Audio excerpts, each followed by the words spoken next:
जरा सोचो, एक शाओलिंग मॉन्क एक आम स्कूल में पढ़ने लगे, क्या हालत होगी बाकी बच्चों की। कुछ ऐसा ही होता है हमारे आज की कहानी में। कहानी की शुरुआत होती है ली नाम के एक लड़के से, जो एक शाओलिंग गुरुकुल में कुंफू सीखता था। वो जन्म से ही यहाँ पर ट्रेनिंग ले रहा था। एक दिन ली गुरुकुल के मंदिर में गया और माफी मांगी, क्योंकि अब जो वो करने वाला है वो शायद सही नहीं होगा। उसी वक्त एक योद्धा ने साइड से उस पर हमला कर दिया। उसी वक्त ली चौंक गया, लेकिन उसने जैसे तैसे वार का सामना किया। योद्धा ने उसे दीवार पर फेंक दिया, लेकिन ली कूदकर वापस आ गया। उसने हवा में ही योद्धा के सीने पर वार किए और कुछ ही पलों में उसे हरा दिया। इसके बाद बारी आई एक तलवारबाज योद्धा की। ली ने उसे भी अपनी काबिलियत से धूल चटा दी। इसके बाद वो तीसरे योद्धा की ओर बढ़ा। हालांकि वो योद्धा ध्यान में बैठा था, लेकिन फिर भी ली की आने की आहट सुनकर उसने अपनी माला शीशे में दे मारी, जिससे ली की आंखें चुंधिया गई। अगले ही पल में उसने ली को उठाकर जमीन पर पटक दिया। योद्धा बस जीतने ही वाला था कि ली फिसल कर बच गया और फिर दोनों में जबरदस्त लड़ाई शुरू हो गई। अंत में जीत ली की ही हुई। फिर वो मंदिर में सर झुकाकर बाहर चला गया। गुरुकुल के टीचर ने उसे बताया कि परीक्षा में उसने सबसे ज्यादा हुनर दिखाया है, इसीलिए उसे शहर के नए स्कूल में जाने का मौका मिलेगा। शहर में वो 3 लोगों के परिवार के साथ में रहेगा, जिसमें 2 बच्चे और एक उनका पिता है। वो आदमी दरअसल एक साइंटिस्ट है जो गुरुकुल के टीचर को जानता था। इसके बाद ली नए शहर की ओर रवाना हो गया। नए स्कूल में एक 15 साल का लड़का फेंग था, जो ताइक्वांडो का खिलाड़ी था। उसकी छोटी बहन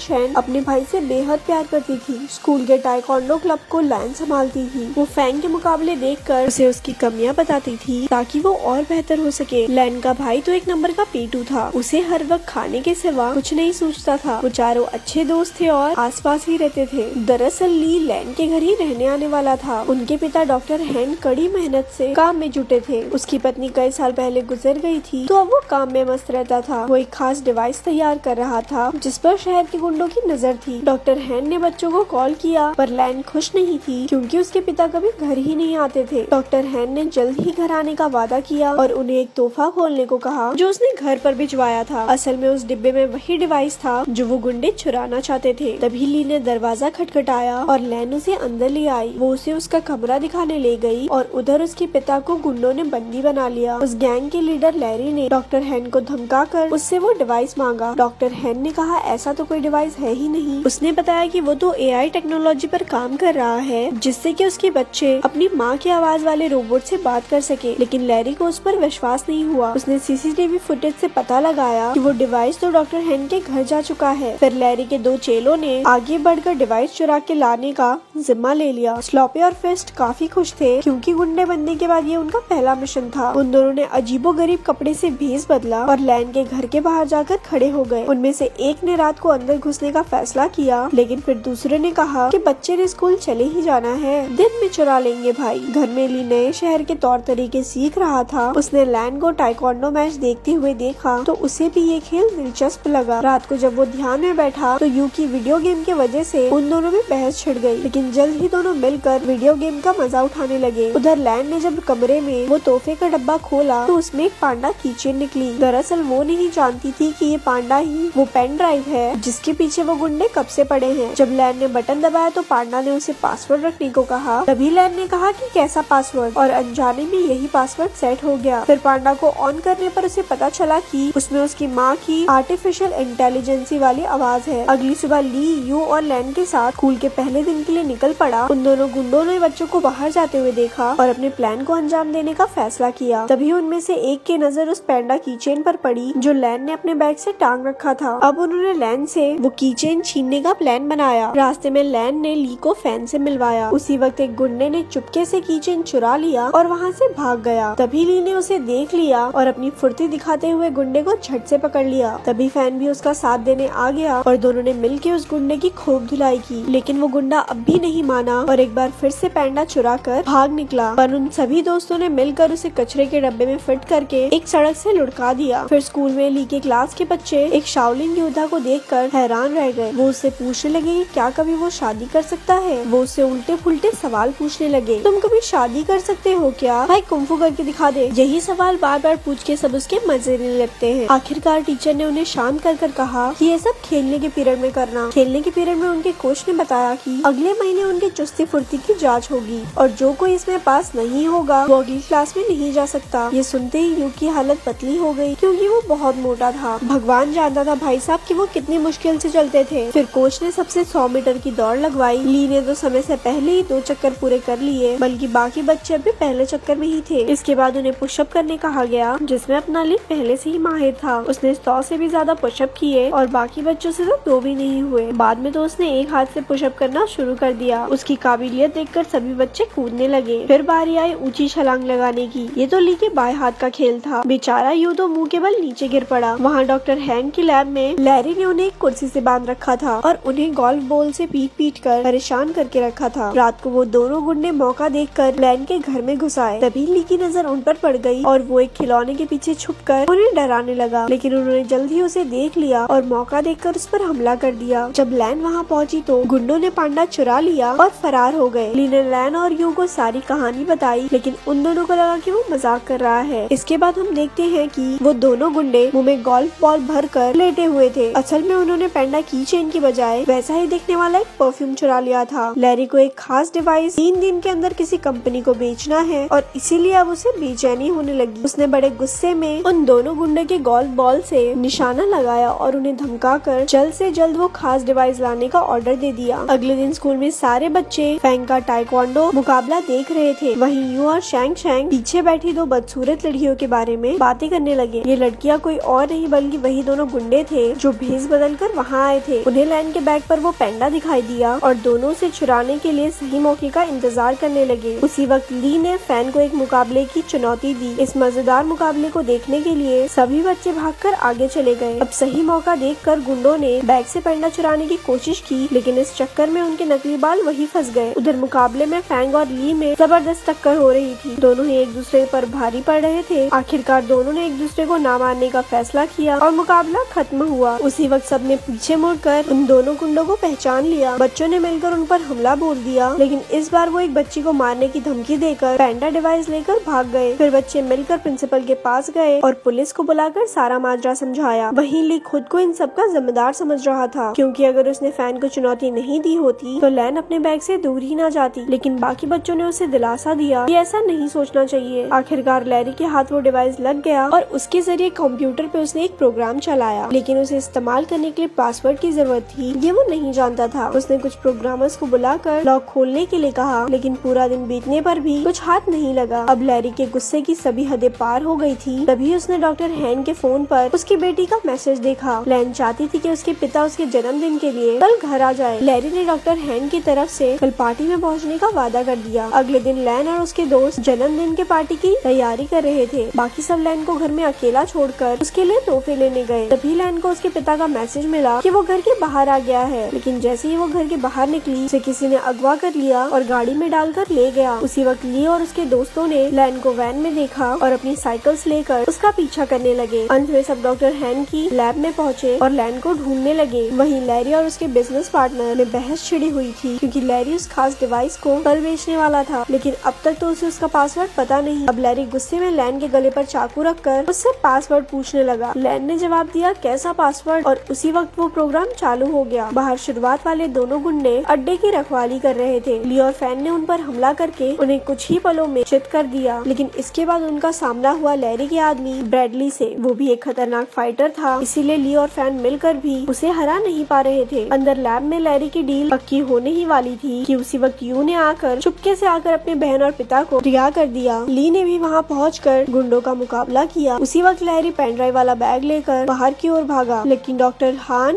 यू और लैन ने मिलकर उसकी धुलाई कर दी। ली एक बार फिर से ब्रैडली के साथ मुकाबला करने में फैन का साथ देने पहुंच गया। आखिरकार वो दोनों मिलकर उसे हराने में कामयाब हो गए। अंत में पुलिस भी वहाँ पहुँच गई और सारे गुंडों को पकड़ लिया। बाद में ली और यू को उनकी बहादुरी के लिए प्रिंसिपल ने मेडल दिए और यहाँ ये मूवी खत्म हो गई। ऐसी और स्टोरी सुनने के लिए हमारे पेज को लाइक करें। धन्यवाद।